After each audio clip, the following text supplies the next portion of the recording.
You never lost your chance to see again. Someone took that choice away from you. The sentence landed in the center of the glittering ballroom with such quiet certainty that every conversation stopped before the final note of the string quartet had faded into silence. Crystal chandeliers poured warm light across polished marble floors while hundreds of distinguished guests turned toward the young black caregiver who had just interrupted the city's most celebrated charity gala.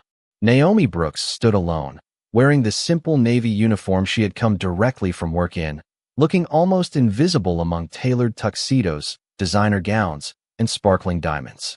Yet in that single moment, every eye in the room rested on her. Only a few feet away stood Richard Caldwell, the blind millionaire whose generosity had transformed hospitals, schools, and rehabilitation centers throughout North Carolina. His hand rested lightly on the smooth handle of his white mobility cane, while his expression shifted from polite confusion to unmistakable disbelief. Beside him, his elegant wife, Victoria Caldwell, maintained the graceful smile that had earned admiration from nearly everyone in attendance, but her fingers tightened ever so slightly around Richard's arm. Naomi drew a slow breath. She had rehearsed these words countless times during sleepless nights, hoping she would never need to say them aloud. She had requested private meetings. She had written careful reports. She had followed every professional step available to her. Every door had quietly closed before she reached it. Tonight had become the final opportunity to place the truth where it could no longer disappear. Richard turned toward the sound of her voice. "Miss Brooks," he said calmly, "this is an unusual place for such a serious conversation." His tone remained composed, but the tension beneath it echoed through the silent ballroom. Naomi lowered her eyes respectfully before meeting his gaze again, even though she knew he could not see her face. "Sir, I would never embarrass you unless remaining silent would be far worse." Soft whispers drifted across the room.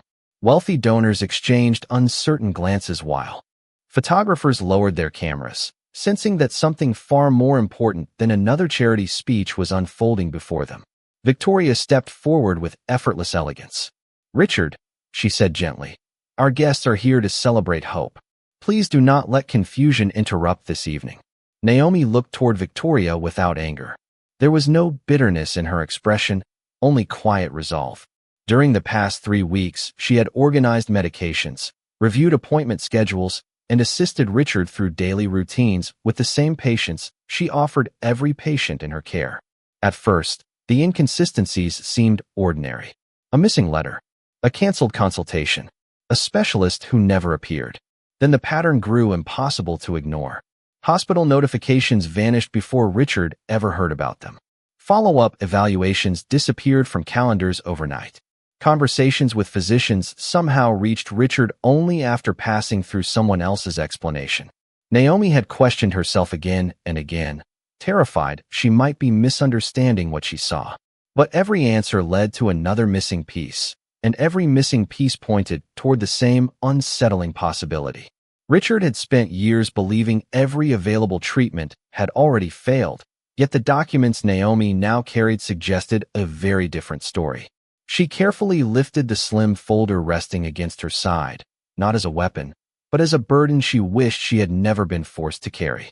"Sir," she said softly, her voice steady despite the weight of hundreds of silent witnesses, "I am not here to accuse anyone. I am here because I believe you have never been allowed to make one of the most important decisions of your own life." The room fell into complete silence as rain began tapping softly against the towering ballroom windows. And for the first time in many years, Richard Caldwell found himself wondering whether the darkness surrounding him had begun long before he ever lost his sight. Naomi Brooks had never imagined that the most difficult moment of her career would unfold beneath crystal chandeliers instead of fluorescent hospital lights. She did not come from wealth, influence, or a powerful family name. She grew up in a quiet neighborhood outside Charlotte, where her mother worked double shifts as a nursing assistant and her father repaired city buses for more than 30 years. From an early age, she learned that kindness was measured by consistency rather than recognition. Long before sunrise, she often watched her mother leave for work carrying the same worn lunch bag, returning home exhausted but never speaking bitterly about the people she cared for. Those memories shaped the woman Naomi became. She earned her certification through determination, accepted long overnight shifts without complaint, and built a reputation for treating every patient with equal dignity, whether they lived in a modest apartment or behind the gates of a multi-million-dollar estate. Colleagues described her as unusually observant because she believed healing depended as much on listening as it did on medicine. 3 weeks earlier, when her agency assigned her to assist Richard Caldwell during a temporary staffing shortage, Naomi approached the position exactly as she approached every other case. She studied his medical routines, memorized medication schedules, organized appointments, and respected the independence he worked so hard to maintain despite losing his eyesight years before. Richard thanked everyone by name, never raised his voice, and insisted on treating every employee with courtesy. Nothing about him suggested arrogance. That made what Naomi slowly discovered even more unsettling. On only her 4th morning at the Caldwell estate, she noticed an appointment reminder from the Carolina Vision Institute lying beneath a stack of unopened correspondence. The date had already passed. Assuming it had simply been overlooked, she mentioned it politely while helping Richard organize the day's schedule. He smiled with complete confidence and replied that there had been no reason for another consultation because his doctors had already exhausted every available option. Naomi accepted the explanation without another question. Yet similar details continued appearing. Calendar entries quietly vanished. Pharmacy updates arrived that did not match previous dosage instructions. Specialists whose names appeared in administrative records were never mentioned during Richard's daily conversations. None of those discoveries alone proved anything, but together they formed a pattern that refused to leave her thoughts. She reminded herself repeatedly that appearances could be misleading. Families often managed complex medical situations in ways outsiders never fully understood. Still, professional ethics required careful attention whenever important information seemed inconsistent. Rather than making assumptions, Naomi documented dates, verified routine scheduling details through authorized administrative channels, and compared every change against the written care plan she had been given. The more carefully she worked, the more unanswered questions emerged. Every evening she returned to her small apartment carrying the weight of uncertainty, wondering whether she should remain silent or risk everything by asking difficult questions. She knew one careless accusation could destroy a family's trust and end her career. She also knew that ignoring a patient's right to make informed decisions would violate every promise she had made when she entered the profession. Standing now inside the silent ballroom, surrounded by strangers who saw only a caregiver interrupting an elegant celebration, Naomi carried far more than a folder of documents. She carried the quiet conviction that every person deserved the opportunity to choose their own future after hearing the complete truth, regardless of wealth, status, or the assumptions others made about who had the right to speak. Richard Caldwell had spent nearly a decade believing that certainty was the greatest gift anyone could offer a man who could no longer see. After the accident, the world became a place he understood through voices, footsteps, familiar routines, and the quiet reassurance of people he trusted. Among all of those voices, none mattered more than Victoria's. She described every room before he entered it, every sunset he could no longer witness, every handwritten letter that arrived at their home, and every conversation with physicians after medical appointments. Her words became his eyes, and because love had survived years of hardship, he never questioned what she chose to tell him or what she quietly left unsaid. Long before the accident, Richard had built one of the largest commercial real estate companies in North Carolina through discipline, patience, and careful judgment. Newspapers admired his business success, but local families remembered him for something different. He quietly funded rehabilitation centers, children's hospitals, and scholarship programs without placing his own name on many of the buildings he financed. Employees often said he remembered birthdays, asked about their families, and treated everyone with dignity regardless of their position. Losing his eyesight changed how he worked, but it never changed how he valued people. That reputation made Naomi's words inside the ballroom even more difficult for everyone to believe. The guests saw a respected philanthropist and his devoted wife standing opposite a caregiver who appeared to be challenging a marriage that had become almost legendary throughout the city. Every magazine profile described Victoria as the woman who never abandoned her husband after tragedy. Every fundraising gala celebrated their partnership as an example of unwavering commitment. No one outside their private circle had reason to suspect that every medical update, every specialist recommendation, and every treatment discussion passed through Victoria before reaching Richard. As the ballroom remained wrapped in silence, Richard slowly turned his face toward Naomi's voice once again. He could hear neither arrogance nor desperation in the way she spoke. Instead, he recognized something he had learned to trust long before losing his sight. She sounded careful. She chose every word as though each one carried consequences she fully understood. That realization unsettled him more than the statement itself. During the weeks Naomi had worked in his home, she had never exaggerated a concern, never interrupted a conversation, and never offered opinions unless he requested them. She always verified details twice before bringing them to his attention. Even when small scheduling changes occurred, she quietly documented them instead of making assumptions. Richard remembered thanking her one afternoon for her remarkable attention to detail. She had simply smiled and answered that patients deserved accuracy because important decisions depended upon it. That memory returned with unexpected clarity as he stood beneath the glowing chandeliers. Around him, the ballroom remained suspended between celebration and uncertainty. Wealthy donors exchanged uneasy glances while physicians attending the fundraiser silently watched Richard's expression, recognizing that this was no longer a social misunderstanding. It had become a question about trust itself. Richard tightened his hand around the polished handle of his white cane and slowly drew a measured breath. For years he believed darkness had taken away his independence. Now another possibility quietly emerged, one far more unsettling than blindness. What if the greatest limitation he had faced was never the absence of sight, but the absence of complete truth? Naomi slowly opened the folder she had carried into the ballroom, careful not to rush a single movement. The crisp sound of paper sliding against paper seemed unusually loud inside the silent room. No one interrupted her. Even the musicians standing near the stage remained perfectly still, their instruments lowered as if they instinctively understood that something far more important than the evening's program was about to unfold. Richard listened closely, recognizing the deliberate calm that had always characterized Naomi's work. She never hurried through a patient's medication schedule. She never guessed when facts could be verified. Every recommendation she had ever made began with careful observation rather than assumption. That consistency was precisely why the growing uncertainty inside him became impossible to ignore.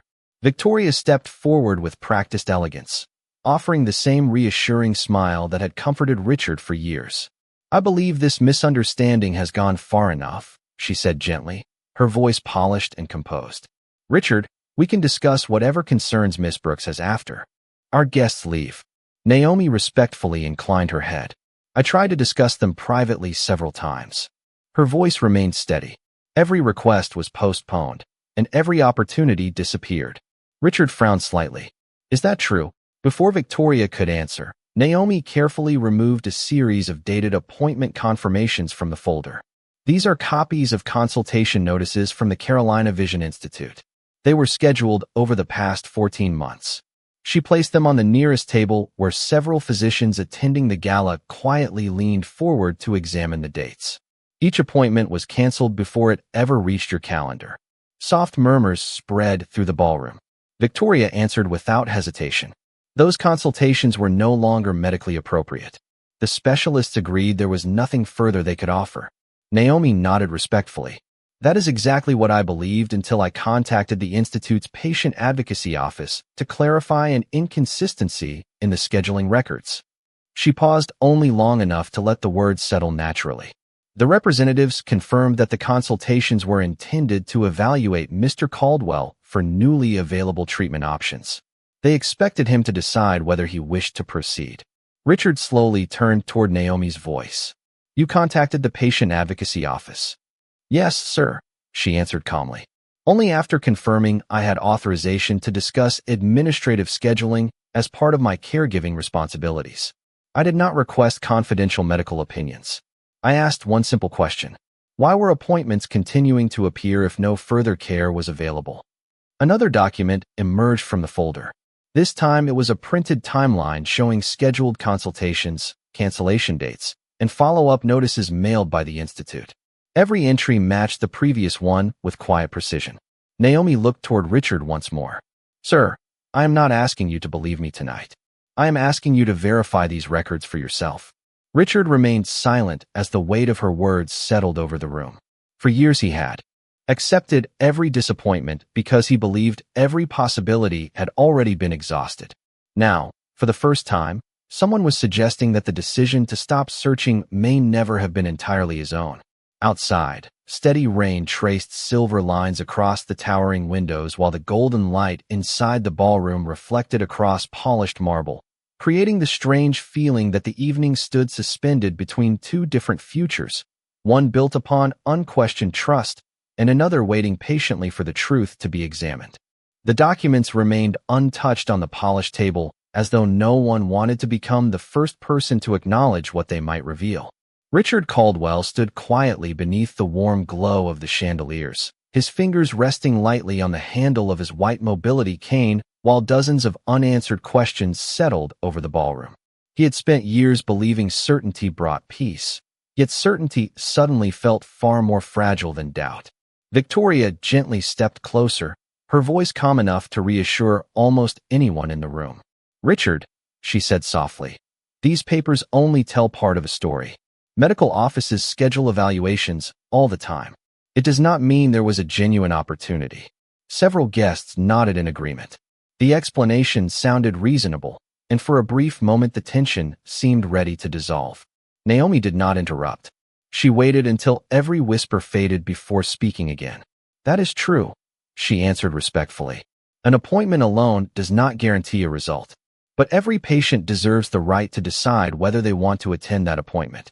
The sentence lingered in the silence. Richard slowly turned toward her voice.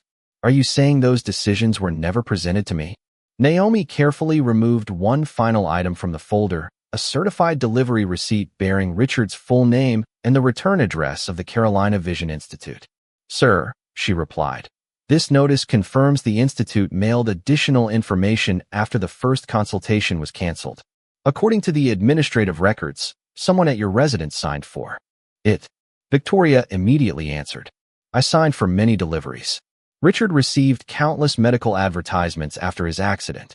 Most offered unrealistic promises. Naomi nodded. That is possible, which is why I contacted only the patient advocacy office to verify whether these communications were promotional or directly connected to Mr. Caldwell's medical file. She gently placed another page beside the receipt. They confirmed the correspondence was related to his existing treatment plan and requested another opportunity for him to review newly available options. A quiet murmur spread through the crowd once again. One of the physicians attending the fundraiser lowered his eyes toward the documents without speaking. Another guest quietly placed a champagne glass onto a nearby table, the soft sound echoing across the otherwise silent ballroom. Richard remained perfectly still. He searched his memory with unusual intensity. He remembered disappointment. He remembered being told to accept the future as it was. Yet he could not remember hearing those words directly from Dr. Benjamin Ellis or anyone at the Institute. Every difficult conversation had always reached him through someone else. Victoria, he asked gently, did the specialists ever ask to speak with me personally after those appointments were canceled? She hesitated, almost too briefly for anyone else to notice, but Richard had learned to hear the smallest pauses in every voice around him. They trusted me to communicate with you, she finally answered. Richard lowered his head. The response did not answer the question he had asked. Naomi quietly closed the folder. Sir, I cannot tell you what decision you should make today, she said. I only believe that every patient deserves complete information before making decisions that shape the rest of their life. Outside, steady rain continued to fall across the tall ballroom windows, while distant thunder rolled gently beyond the city skyline. Inside, no one seemed interested in returning to the evening's celebration. For the first time in many years, Richard realized the greatest burden he carried might not be the darkness before his eyes, but the possibility that his future had been quietly rewritten without his knowledge, one unanswered letter and one unseen decision at a time. No one reached for another drink. No one returned to casual conversation. The grand ballroom, built to celebrate generosity and success, had become a place where silence carried more weight than applause ever could. Rain continued to glide down the towering glass windows in long silver lines, softening the bright city lights beyond into blurred reflections of gold and white. Richard Caldwell remained motionless in the center of the room, his head slightly lowered as though he were listening for an answer hidden beneath the gentle rhythm of the falling rain. For years he had accepted disappointment because he believed every door had already closed. Hope had become something he politely thanked people for before quietly setting aside. Tonight, however, hope returned in an unexpected form. It did not arrive wrapped in certainty or promises. It arrived as a question that refused to leave his mind. Naomi Brooks quietly stepped back, creating space rather than demanding attention. She understood that the most important moments in a person's life often happened after the conversation ended. As a caregiver, she had learned that truth could never be forced upon someone. It had to be accepted freely, one difficult thought at a time. Around the ballroom, several physicians exchanged thoughtful glances without speaking. One elderly surgeon slowly folded his reading glasses and slipped them into his jacket pocket, recognizing that the discussion had moved far beyond medicine. It had become a question of trust, personal dignity, and the right of every individual to participate in decisions affecting their own future. Victoria stood only a few feet from Richard, her posture still graceful, yet noticeably less certain than before. She reached gently toward his arm out of habit, but paused before making contact. For the first time in many years, she realized reassurance alone might no longer be enough. Richard slowly lifted his face toward the quiet sound of rain tapping against the windows. The cool gray evening outside reminded him of the long months following his accident, when doctors encouraged patience while rehabilitation slowly reshaped his life. He remembered the smell of antiseptic hospital corridors, the careful footsteps of physical therapists, and the comforting certainty of believing that the people beside him always shared every important truth. Those memories no longer felt as solid as they once had. Instead, they seemed wrapped in a soft fog of unanswered questions. Naomi looked through the rain-covered glass toward the distant skyline. She had asked herself countless times whether speaking tonight was the right decision. Every possible outcome carried consequences she had hoped to avoid. She could lose the respect of her colleagues, her position with the Caldwell family, and perhaps even her career. Yet remaining silent would have meant accepting that another human being might never discover opportunities that should have belonged to him all along. The quiet breeze entering through a partially opened terrace door carried the fresh scent of rain into the ballroom, gently stirring the white table linens and flickering candlelight. Richard drew a slow breath and listened carefully to the world around him. For years he believed blindness meant adapting to darkness. Now he wondered whether true blindness could also exist when important choices disappeared before a person ever knew they had been offered.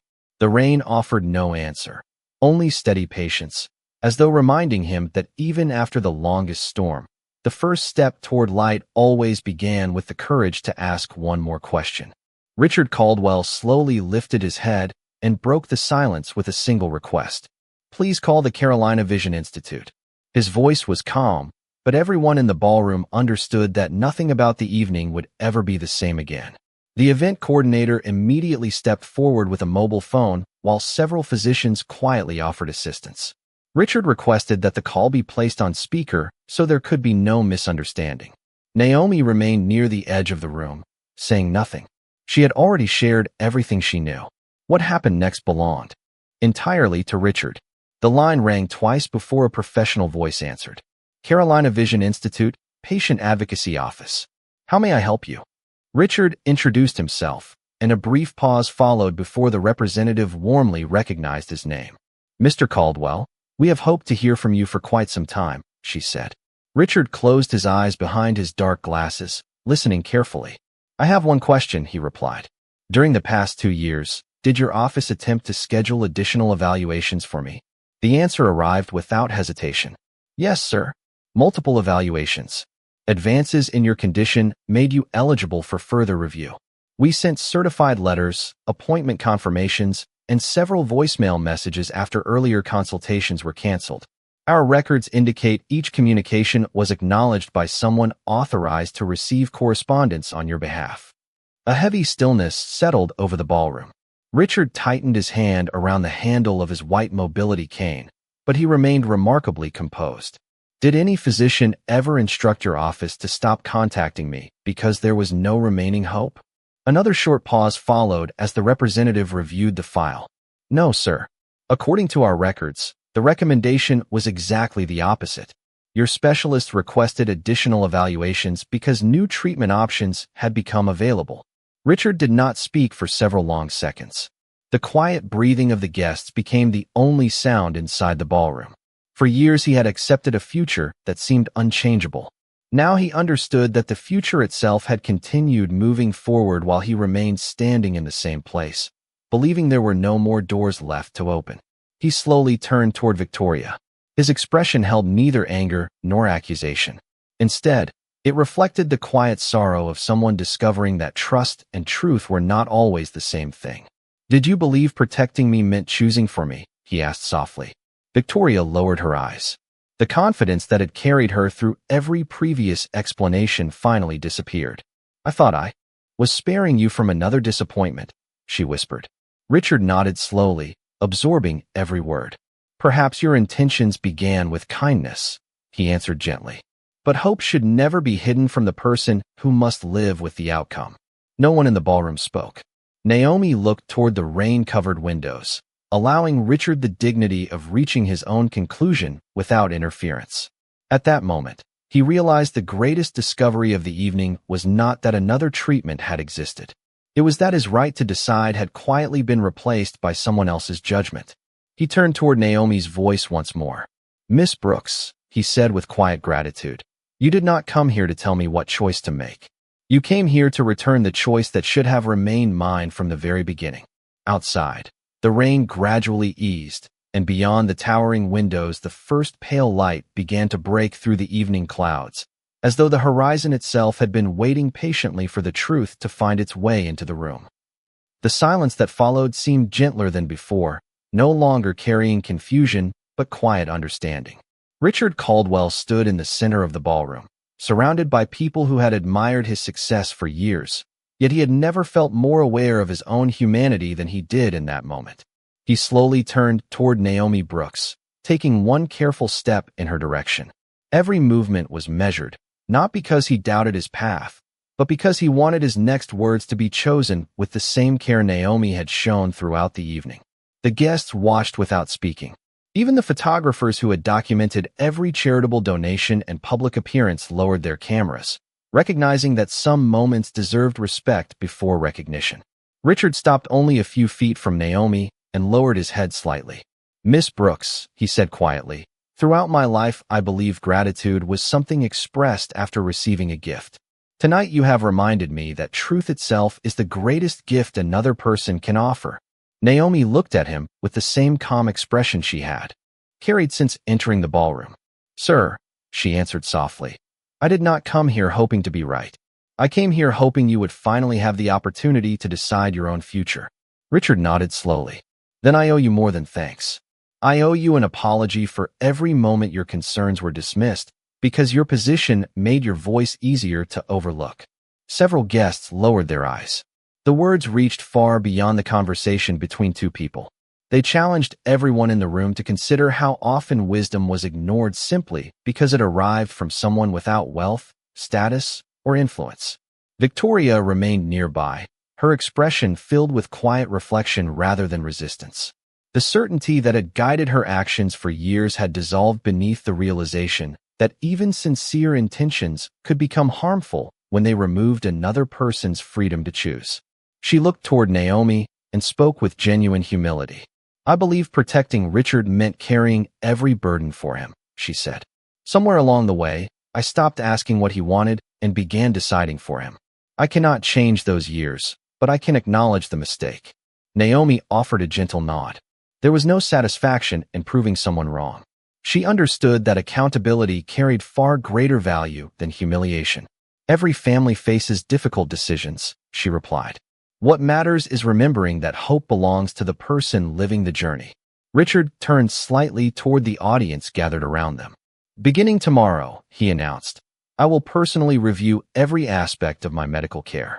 I will also establish an independent patient advocacy council within my foundation to ensure that no individual loses the right to receive complete information before making life-changing decisions. Quiet applause gradually spread through the ballroom, not loud or celebratory, but sincere. It was the sound of people witnessing integrity restored rather than victory achieved. Naomi quietly gathered the documents she had carried all evening, intending to leave as discreetly as she had arrived. Richard heard the soft movement of the folder closing and smiled. "Miss Brooks," he called gently. She paused. "If you are willing, I would like you to help build that council. Not because you challenged me, but because you respected my dignity enough to tell me the truth when silence would have been easier." Naomi looked through the rain-washed windows where the clouds had finally begun to separate, allowing the first warm rays of evening sunlight to spill across the marble floor. She smiled with quiet gratitude and simply answered, "I would be honored." In that peaceful moment, no one remembered who had entered the ballroom with status or who had entered wearing a caregiver's uniform.